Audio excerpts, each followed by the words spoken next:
Mureke twongere tubashimire cyane kuko mukomeje gukurikira ibiganiro bya World Entertainment TV nk'ibisanzwe kuko mubizi byagiye bitangazwa n'abantu bagiye batandukanye cyane, ariko uyu munsi turagaruka ku bintu byinshi abantu bagiye bibaza bavuga ati Illuminati baho cyangwa ntibaho. Reka tugiye kubagezaho agace ka mbere ka Illuminati, tugiye kuzajya tubavira imuzi n'umuzingo, tubagezeho bimwe mu bintu bavuga Illuminati ni iki, imeze gute, iteye gute, ese ubundi uyu muryango baho ukora mu biki bijyanye n'iki. Turaza kureba abayobozi bagiye batandukanye bavuga yuko mu Illuminati, abahanzi, abakinnyi b'imipira, abandi bantu bazwi mu myidagaduro, abantu bakora ibintu bijyanye n'ubunyabwenge cyangwa se ibisaba ubuhanga n'abanyabwenge kuri isi bavuga yuko bari muri Illuminati. Ariko reka tuze turebe Illuminati ibimeze gute, ibyayo ni ibiki. Ubusanzwe tuzi ko ibihugu byacu biyoborwa n'abaperezida, ba minisitiri b'intebe, abami cyangwa ibikomangoma. Gusa abenshi mu banyabwenge bemera ko kuri ukubiri hari uko tubona, hari nuko tutabona. Akenshi ukanasanga uko tutabona ariko kwa nyako. Buri muntu wese kuri isi aba afite abamukunda, abamwanga, abifuza ko ajya mbere, abamukuriye cyangwa we akuriye. Gusa abantu benshi barakibaza bati ese iyi si iyoborwa nande? Abanyamadini bavuga ko isi iri mu maboko ya Satani, ariko igihe kikaba kizagera uwayiremye akayisubiza. Gusa ikigaragara ni uko ibibera ku isi byose hari aba babiri inyuma kandi hari inyungu bagamije. Muri abo bakunze kuvuga abazi imbere ni Illuminati. Illuminati aha ndabaza kubamenyesha ko kubivugaho bitavuze ko mbyemera cyangwa ntabyemera.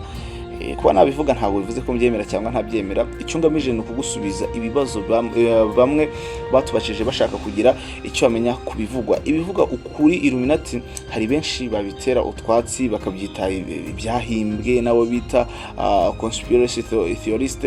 Ni ukuvuga ababona ko mu kabaye kose ku isi haba harimo ubugambanyi bw'abantu runaka. Illuminati ni iki?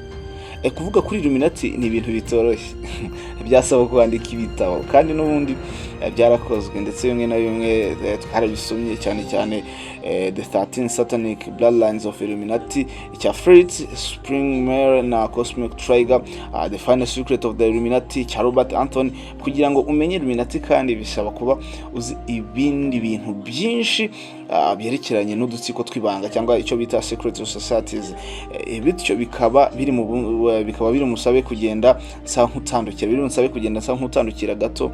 Ngende mvuga kuri utwo dutsiko, kuri utu dutsiko tundi nagiye mbabwira twa secret societies, udutsiko tw'ibanga.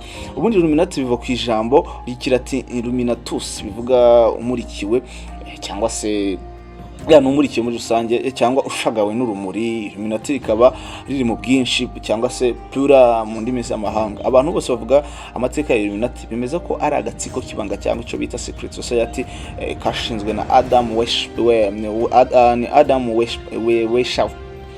Weishaupt, wari umwarimu muri kaminuza ya Ingolstadt muri Baviera cyangwa muri Bayern mu Budage, hari tariki ya mbere z'ukwa gatanu 1926. Habashize imyaka myinshi cyane. Uwo mugabo yarasanzwe ari umunyamuryango wa Freemason, cyangwa uyu akaba ari umuryango n'ubu ukiriho uhuza abantu batandukanye bahuriye mu ibanga ubwabo bazi bonyine. Freemason ni umuryango uhuza abantu bahuriye ku ibanga bazi bonyine. Gusa ikizwi ni uko badasenga Imana. Uyu muryango ntago abantu babarizwa mu masenga Imana, ahubwo bemera ubita umwubatsi mukuru w'isi cyangwa regular architect de l'univers. Abakristo bakaba babifata nko gusenga Satani. Icyo twababwira ni uko Freemason idashingiye ku idini, kuko habamo abakristo, abayisilamu nabo mu yandi madini. Abantu bo muri Freemason barakundana cyane kandi usanga bafite inyanya ikomeye mu bihugu byabo. Abenshi ushobora kusanga nabo mubo uzi barimo, ndetse yewe bamwe mu bayobozi bo muri Afrika bari aba Freemason. Urugero ruri hafi rwose ni nyakwigendera Mari Bongo Ndimba wayoboraga Gabo. Abenshi mu bayoboye Afrika y'Epfo mu gihe cya apartheid n'abandi abo bakiri ku butegetsi. Uyu Adam Weishaupt rero nawe yari asanzwe muri Freemason, kandi n'abantu bavuga muri Illuminati ubu usanga bari ku rwego rwo hejuru muri Freemason. Imyemerere y'uwo mugabo yari iyo abemera Imana muri iki gihe twakwita ya gipagani, kuko yari umuhakanyi wa mbere. Akaba kandi umuntu wemera ko umuntu agomba kugendera ku mitekerereze ye atitaye ku yandi mategeko niyo yaba yitwa ko ari iya Imana. Yakoraga kandi ibikorwa by'ubukonikoni cyari cyo bita amaji, ubupfumu. Yes, n'abazungu barabikora, mutagira ngo ubupfumu abazungu barabikora, n'ibindi bidasanzwe. Urwo rwego rwa Illuminati rwaje gucibwa muri Bayeri, biba ngombwa ko bakorera mu bwihisho kugera muri za 1970, n'ubu ngubu rero bakaba bagikora. Illuminati no gusenga shitani haba kuri internet, mu binyamakuru cyangwa mu bitabo bitandukanye. Usanga amadini ya Kristo cyane cyane ay'abarokore evangeliste akunda kuvuga kuri Illuminati nk'igikoresho cya shitani. Ibyo babihera ako Illuminati yashinzwe isa nk'isimbura imico y'igipfumu no kuramya imana z'abaromani n'abagereki. Muri iyo mico dusangamo ibikorwa abakristo bazira cyane, nk'ubusambanyi bukabije burimo kuryamana ku bantu bo mu muryango umwe, cyo bita incest, gutanga imibiri y'abantu ku igitambo, ubwicanyi bw'indengakamere, gufata ku ngufu impinja, kurya abantu no kunywa amaraso yabo n'ibindi.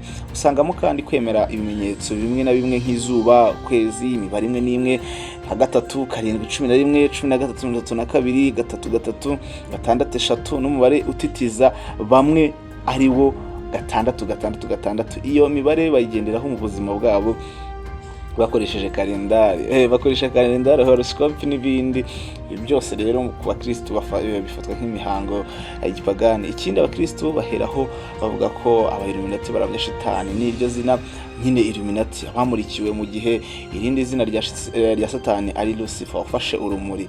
Lucifer ubundi bisobanura ufashe urumuri. Inyigisho yabo kandi ivuga ko buri muntu agomba kuba nyamwigenda agakora ibyo ashatse byose. Ibi ngibi nibyo Illuminati igendera. Muri make ni wiba cyangwa nusambana ukumva urabyishimiye, ubwo bizaba ari byiza nyine. Iryo hame ryabo. Ibi bikaba bitandukanye n'abemera Imana bavuga ko itandukaniro ry'icyiza n'ikibi rikubiye mu mategeko 10 y'Imana ku bakristo cyangwa muri Quran ku bayisilamu. Ibindi bimenyetso bya Illuminati nk'ijisho rimwe, the eye of Horus, ryarindi iri kwidorara. Abantu benshi bazi idorari, murabizi ijisho rero riri kwidorari, bavuga yuko ari ikimenyetso gikomeye cya Illuminati. Igishushanyo cya piramide kiri kwidorari rya Amerika n'ahandi, mpande 3 icyo bita pentagone, mpande 3 rero cyangwa triangle, mpande 3 na hexagone n'ibindi. Idorari rya Amerika ririho ibimenyetso byinshi cyane bya Freemason kandi n'aba-Illuminati bakoresha. Ibyo ni ijisho rimwe na piramide. Intego za Illuminati ni imwe rukumbi: gukuraho icyitwa ubutegetsi bwose kuri iyi si. Ni ukuvuga ngo bafite gahunda yo gukuraho ubutegetsi bwose kuri iyi si, abantu bakabaho uko bashatse, nta mipaka, nta bihugu, nyine ubwo urumva byo isi yose bakayigira imwe. Hakabaho guverinoma imwe, ifaranga rimwe, ururimi rumwe, mbese hakavaho bitandukanya abantu byose. Ni ukuvuga ngo rero bashaka gufata ibintu byose bakabihindura bimwe, nk'uko bumva bazanye ubutinganyi, isi yose ikabuyoboka, ibihugu byose bikabuyoboka. Ni ukuvuga ngo bashaka gukuraho ibintu bitandukanya abantu n'abandi. Ni ukuvuga ngo twebwe niba turabirabura tukaba dufite umuco wacu, bashaka kugira ngo abazungu twese nyine tugire imico imwe n'imwe. Niba bo kuryamana nabo bahuje ibitsina byemewe n'abirabura bibiyeho. Ibyo ngibyo rero nibyo bagamije. Ibi bintu ubyumvise gutya wahita uvuga ko ari byiza cyane, ahubwo bikwiye gushyigikirwa. Ariko uburyo bakoresha kugira ngo bizagerweho ni intambara, ni jenoside, inzara, indwara zidakira bagatera indwara z'ibyorezo, kwicisha abantu inzara, kurema intambara ahantu hamwe na hamwe, jenoside igakorerwa abantu runaka. Ubu buryo rero ni bubi cyane, ku buryo byaba byiza tugumye uko turi ubu. Bivuga ko intego ya mbere ya Illuminati rero yabaye ishingwa rya Leta Zunze Ubumwe za Amerika. Ubundi abangaba mu gihe bari bagiye gushinga Leta Zunze Ubumwe za Amerika, iyi niyo yari intego ya mbere, gushinga nyine leta zingana kuriya za Leta Zunze Ubumwe za Amerika. Dore ko Illuminati yashinzwe tariki ya 1/5/1776, USA isinya ubwigenge tariki ya 4 z'ukwa 1926. No kuvuga ngo abangaba rero bamaze amezi 2 gusa bahita babona ubwigenge USA. Igihe Illuminati imaze gushingwa, nyuma y'amezi 2 gusa Leta Zunze za Amerika zahita zihabwa ubwigenge. Ubutaha tuzavuga kuri bamwe mu ba Illuminati bagiye bamenyekana mu mateka y'isi na y'ubu, ndetse n'ingaruka zitaziguye ziri direct Illuminati igira mu buzima bwa mwebwe musoma cyangwa se mwumva n'ibintu bigiye bikubiye kuri Illuminati. Mureke tubashimire cyane. Innocent Entertainment TV nk'ibisanzwe, ngewe mwamuri kumwe na Pride. Reka igice cya 2 cya Illuminati n'abantu bayigize n'ingaruka zabyo n'ibyago bagenda bateza isi tuzabigarukeho. Ciao, Imana ibarinda aho muherereye hose.